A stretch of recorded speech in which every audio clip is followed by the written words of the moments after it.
when grocery shopping gets magical. So there I was, staring into my refrigerator at 10 p.m. on a Tuesday, discovering that my dinner options had dwindled to a questionable yogurt, half a lime, and something in a takeout container that I'm pretty sure had achieved sentience. Grocery shopping was clearly an emergency situation, but after a full day of client spell work and dealing with a minor pixie infestation in my bathroom, I couldn't face the fluorescent nightmare of Super Save Mart. That's when inspiration struck. If there's one thing being a sorceress is good for, it's delegating tedious tasks to magical entities. I grabbed my spellbook from beneath a pile of unopened mail and flipped to the summoning section.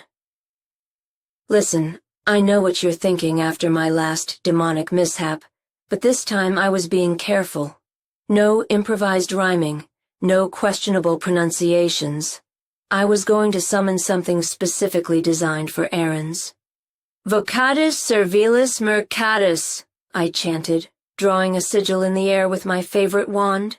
Okay, it's a chopstick with some crystals hot glued to it, but it works.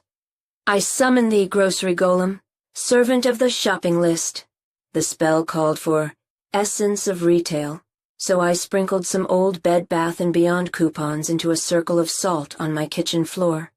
There was a flash of light, a smell like new plastic shopping bags, and then success. Well, sort of. Standing in my kitchen was a 6-foot-tall thing. Its body appeared to be made entirely of reusable shopping bags stitched together, with arms crafted from those long receipt papers that drugstores give you when you buy a single chapstick. It had googly eyes, not part of the spell but a nice touch, and what looked like a barcode scanner for a mouth. "Greetings, mistress," it said in a voice that sounded like a self-checkout machine. "Unexpected item in bagging area. That item is me. Ha, ha, ha." Did my grocery golem just make a joke? This was already going better than expected. "Hi there," I said, trying to sound like summoning shopping assistants was totally normal. "I need you to go to the store and get me some essentials. I'll write a list." "Processing request," it replied, extending a receipt paper arm. I scribbled down the basics: milk, eggs, bread, coffee, chocolate, that's definitely essential, and some fresh produce that would make me feel like a responsible adult. Then I handed over my credit card and explained how to use the chip reader, because even magical entities struggle with those things. "Mission accepted," my creation announced, and then folded itself impossibly small, slipped through my mail slot, and disappeared into the night. I settled on the couch to wait, feeling pretty pleased with myself. This was what magical prowess was all about. Not showing off at parties with floating wine glasses, but creating practical solutions to everyday problems. Take that, traditional sorcery. About an hour later, I heard a strange squeaking sound coming from outside my apartment door. When I opened it, there was my grocery golem, now 3 times its original size and utterly bulging with shopping bags. Not just regular shopping bags. It had somehow incorporated them into its body, making it look like a bizarre, lumpy snowman made of plastic. "Delivery complete," it announced proudly. "Would you like your receipt?" Before I could answer, it regurgitated a receipt that unfurled across my entire living room floor. Thanks," I said. "You can just bring everything to the kitchen."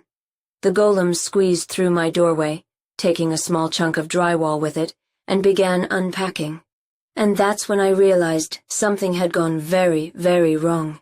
Yes, it had purchased everything on my list, plus about 200 other items I definitely didn't request.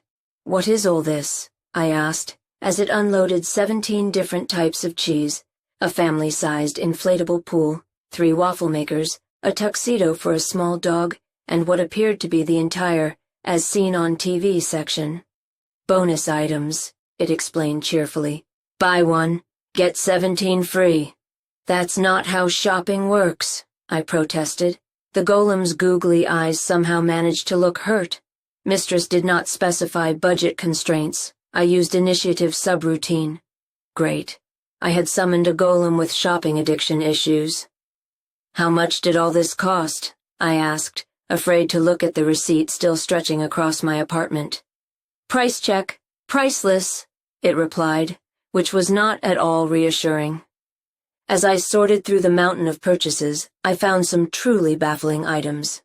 A garden gnome wearing sunglasses, industrial quantities of mustard, a book titled Tax Preparation for Magical Entities, and, perhaps most confusingly, 7 pineapples arranged in what the golem informed me was an aesthetically optimized configuration.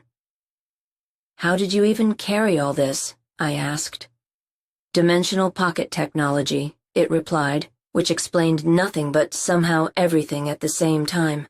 As I was trying to figure out where to store 14 boxes of breakfast cereal, I had requested one, the golem suddenly announced, "Customer satisfaction survey time." Before I could protest, it began asking me to rate my experience on a scale from magically delicious to cursed inconvenience. Honestly, I wasn't sure where on that spectrum this fell. Look, I said finally, you did get everything I asked for, so good job on that part. But next time, if there is a next time, please stick to the list. The golem's barcode mouth beeped happily. Positive feedback registered.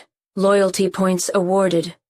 I sighed, realizing I'd have to perform a banishing spell soon before this thing decided to redecorate my entire apartment or sign me up for multiple magazine subscriptions. But first, I had to figure out what to do with a lifetime supply of paper towels and an authentic medieval battle axe, on sale apparently. As I was organizing the reasonable purchases into my now overflowing cupboards, the golem sidled up next to me. Query: did Mistress see the ice cream? I had not seen the ice cream. The golem opened what I thought was another shopping bag, but was actually some kind of built-in freezer compartment in its torso. Inside were 6 different flavors, all my favorites. Okay, so maybe having a shopping golem wasn't completely terrible. Additional query, it continued. Does Mistress require assistance with meal preparation? I downloaded 17,000 recipes at checkout, and that's how I ended up with a part-time shopping assistant chef made of reusable bags that occasionally orders random items online when I'm not looking. My credit card company has called twice about suspicious purchasing patterns, but honestly, it's worth it for the homemade waffles. Just don't tell the coven. They still think proper sorceresses should gather ingredients by moonlight or something equally inconvenient. Meanwhile, I haven't had to brave the express lane in weeks. Magic. Sometimes it's not about saving the world. Sometimes it's about saving yourself a trip to the supermarket.